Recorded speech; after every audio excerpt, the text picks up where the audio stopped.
Assalamualaikum warahmatullahi wabarakatuh. Gimana kabarnya teman-teman hari ini? Semoga semuanya dalam keadaan sehat ya. Amin. Oke, pada pembelajaran hari ini kita bertemu dengan hikayat teman-teman. Apa ya hikayat itu ya? Nah, sebelum masuk ke hikayat, coba Ibu mau tanya. Sebelumnya di teks eksposisi, apakah semuanya sudah paham teks eksposisi? Kalau belum paham boleh tanya Ibu di eh, chat grup, oke? Nah, sekarang kita masuk ke hikayat. Ada tujuan pembelajaran. Jadi kita belajar hikayat ini untuk apa sih? Nah, di sini ada evaluasi dan alih wahana. Teman-teman diharapkan mampu mengevaluasi dan mengkreasikan gagasan dan pikiran dalam cerita rakyat berdasarkan analisis unsur intrinsik teks. Wah, di sini ada cerita rakyat. Nanti kita bahas ya. Oke, yang kedua, teman-teman juga diharapkan mampu mengalihwahanakan teks hikayat menjadi teks cerpen. Kalau cerpen sudah tidak asing ya bagi teman-teman ya. Nah, nanti coba kita lihat gimana sih alihwana hikayat menjadi sebuah teks cerpen. Oke, sebelumnya apa kamu pernah mendengar kata hikayat? Sepertinya pernah ya. Tapi hikayat apa nih? Coba kita bahas. Sebelum membahas hikayat, jadi hikayat itu berkaitan sama cerita rakyat. Salah satu jenis dari cerita rakyat nih teman-teman. Apa sih cerita rakyat itu? Cerita rakyat adalah cerita yang diwariskan secara turun-temurun dari generasi lama ke generasi baru secara lisan. Jadi cerita rakyat ini yang sudah turun-temurun dari masyarakat satu ke masyarakat lainnya. Biasanya ini adalah ciri khas dari suatu daerah, teman-teman. Biasanya diceritakannya juga secara lisan dari mulut ke mulut. Nah, biasanya juga ada cerita rakyat yang namanya legenda. Legenda ini salah satu jenis cerita rakyat juga, teman-teman. Kalau legenda ini yang menceritakan asal-usul terjadinya suatu daerah. Kalau Depok bagaimana ya asal-usulnya ya? Oke, baik. Selanjutnya ada jenis-jenis cerita rakyat, teman-teman. Di sini yang termasuk cerita rakyat adalah mitos, legenda, fabel, sage, dan hikayat. Kita bahas satu-satu. Mitos atau mite merupakan cerita yang memuat mengenai dewa-dewi atau cerita sifatnya sakral dan penuh mistis. Kalau teman-teman bisa lihat nih yang paling atas di sini, ya yang hijau-hijau, coba. Nah, itu cerita apa tuh teman-teman? Ratu Pantai Selatan. Namanya boleh dijawab, silakan. Itu adalah salah satu contoh mitos, teman-teman.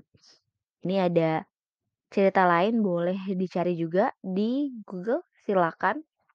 Selanjutnya ada legenda. Nah, ini tadi legenda nih, teman-teman. Legenda ini adalah sebuah cerita yang memuat mengenai asal-usul terjadinya suatu tempat. Ada asal-usul Banyuwangi, ini ada Tangkuban Perahu, ada asal-usul Danau Toba, Tanjung Lesung, dan lain sebagainya. Bisa dieksplor ya, teman-teman. Kemudian fabel. Nah, ini fabel pasti nggak asing nih sama teman-teman ya. Fabel adalah cerita rakyat yang tokoh atau pelakunya berupa binatang atau hewan ya, yang dapat berperilaku layaknya manusia. Jadi biasanya hewan-hewannya bisa berbicara, bisa berperilaku seperti manusia, punya nilai-nilai di dalamnya. Nih ada contoh-contohnya nih. Rubah dan burung bangau. Kemudian ada kancil dan buaya. Ini yang pasti tidak asing bagi teman-teman. Cerita tentang kancil dan buaya. Ada sifat kancil yang cerdik dan sifat buaya. Nah, ini adalah contoh fabel, teman-teman.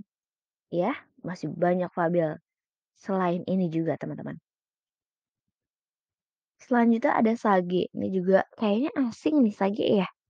Sage itu apa sih? Sage adalah sebuah cerita yang isinya memuat kandungan unsur sejarah. Kalau teman-teman lihat di sini, mungkin yang paling tidak asing adalah yang tengah ya, cerita Roro Jonggrang. Ini adalah asal-usul atau bagaimana terbentuknya Candi Prambanan. Betul. Nah, di sini ada juga cerita Damar Wulan, ini tentang Kerajaan Majapahit, dan ada juga Ciung Wanara. Ini termasuk sagi, teman-teman. Nah, sekarang kita masuk ke hikayat. Hikayat merupakan cerita rekaan yang berbentuk prosa panjang. Prosa. Prosa itu sama seperti cerpen, novel. Jadi ada banyak unsur-unsurnya begitu ya teman-teman ya. Balik lagi. Hikayat merupakan cerita rekaan berbentuk prosa panjang berbahasa Melayu yang menceritakan tentang kehebatan dan kepahlawanan orang ternama dengan segala kesaktian dan keanehan yang dimiliki. Di sini ada contohnya hikayat Bayan Budiman, ada hikayat Kemuning di sini. Ya, kalau di buku teman-teman, di buku putih ada hikayat Mendirikan Langkasuka. Nah, itu nanti bisa dibaca ya. Kita akan bahas nilai-nilainya. Nah, itu adalah hikayat teman-teman. Jadi, hikayat itu biasanya cerita lampau berbahasa Melayu. Jadi bahasanya kadang agak sulit kita cermati ya teman-teman. Nah, nanti silakan dibaca ya contohnya. Kemudian biasanya isinya itu istana sentris dan biasanya juga ada kehebatan atau kepahlawanannya. Ini adalah karakteristik dari hikayat. Tadi istana sentris berarti tentang kerajaan anonim, tidak diketahui siapa penulis atau pencerita awalnya. Kemustahilan, isinya banyak kemustahilan. Misalnya ada di cerita hikayat hikayat Indra Bangsawan nih di sini. Ini ada Tuan Putri Siti Kendi pun hamilah dan bersalin dua orang putra laki-laki. Adapun yang tua keluar dengan panah dan yang muda dengan pedang. Nah, kan kalau bayi tidak mungkin dong keluar dengan panah ataupun pedang. Nah, di sini adalah contoh dari kemustahilan, teman-teman. Balik lagi, kemudian ada kesaktian. Jadi dia punya kekuatan. Bahasanya ada bahasa Melayu, teman-teman, karena bahasa Indonesia dulu juga menggunakan bahasa Melayu ya. Kemudian ada nilai, terdapat nilai-nilainya. Nah, kita bahas nanti. Ini hikayat Indra Bangsawan. Nah, di dalam hikayat ada unsur-unsurnya. Ada unsur intrinsik dan unsur ekstrinsik. Ya, kalau intrinsik adalah unsur yang membangun dari dalam, ekstrinsik unsur yang membangun cerita dari luar. Apa sih yang dari dalam? Apa sih yang dari luar? Kita lihat nih. Di sini unsur intrinsik. Ada tema, alur, latar, tokoh dan penokohan, sudut pandang, amanat, dan gaya bahasa, teman-teman. Di sini maksud dari unsur intrinsik adalah unsur yang membangun cerita hikayat itu yang ada di dalam teks. Jadi kita bisa lihat temanya, kita bisa melihat alurnya, kita bisa tahu bagaimana latarnya, penokohan, sudut pandang dalam cerita itu, pesannya, dan gaya bahasa dalam hikayat tersebut. Kemudian ada unsur ekstrinsik yang membentuk dari luar berupa nilai-nilainya. Ada nilai sosial, nilai budaya, Nilai moral, nilai edukasi, dan nilai religius, teman-teman.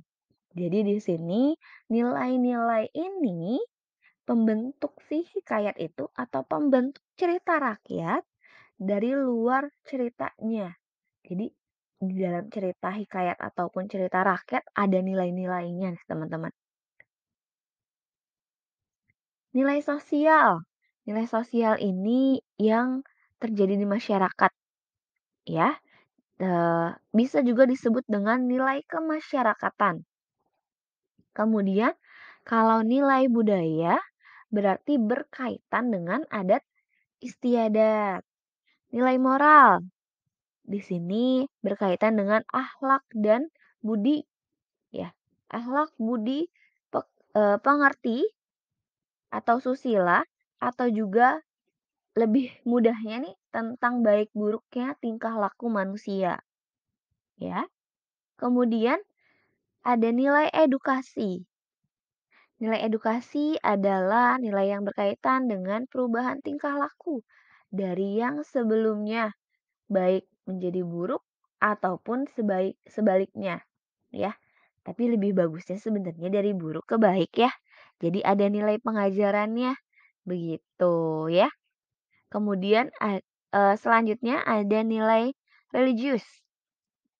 Nah, kalau nilai religius pasti berkaitan dengan agama ya teman-teman ya. Jadi ada nggak sih nilai agama di dalam cerita rakyat atau hikayat tersebut? Nah, oke. Dari sini ada yang ingin bertanya? Kalau ada yang ingin bertanya boleh tanya di WhatsApp grup ya teman-teman ya. Tentang nilai sosial, nilai budaya, nilai moral, edukasi, dan religius maupun tentang materi keseluruhan tentang hikayat. Oke, teman-teman, terima kasih sudah mendengarkan atau sudah menyimak pembelajaran hari ini. Semoga pembelajaran hari ini dapat menambah wawasan dan pengetahuan teman-teman. Terima kasih. Wassalamualaikum warahmatullahi wabarakatuh.